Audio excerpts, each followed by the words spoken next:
السلام علیکم ورحمۃ اللہ وبرکاتہ نحمدہ ونصلی علی رسولہ الکریم اما بعد فاعوذ باللہ من الشیطان الرجیم بسم اللہ الرحمن الرحیم۔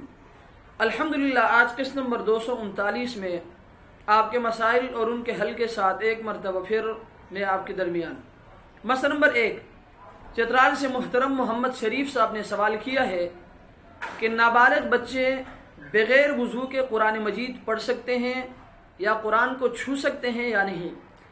تو مسئلہ یہ کہ چھوٹے نابالغ بچوں پر وضو فرض نہیں ہے، ان کا بغیر وضو کے قرآن مجید کو ہاتھ لگانا اور پڑھنا درست ہے۔ فتاوی شامی جلد نمبر 1 صفحہ نمبر 174۔ مسئلہ نمبر 2 سعودی عرب سے بھائی صلاح الدین صاحب نے سوال کیا ہے کہ غسل میں کلی کرنا اور ناک میں پانی ڈالنا ضروری ہے یا نہیں؟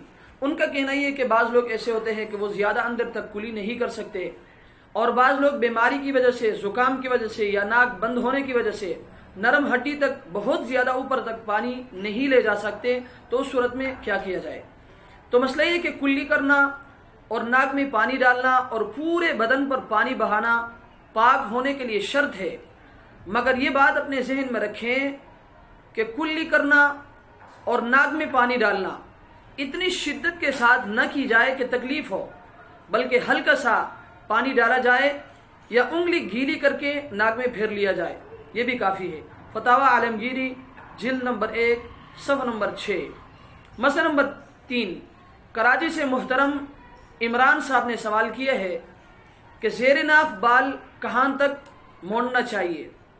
تو مسئلہ یہ کہ ناف سے لے کر رانوں کی جڑ تک اور شرمگاہ کے ارد گرد جہاں تک ممکن ہو صفائی کرنا ضروری ہے، ہر ہفتہ صفائی افضل ہے، اور 40 دن تک چھوڑنے کی اجازت ہے، اس سے زیادہ وقفہ ممنوع ہے۔ اللہ تبارک و تعالی ہمیں ان مسائل کو سمجھنے کی توفیق عطا فرمائے۔ وآخر دعوانا ان الحمد للہ رب العالمین۔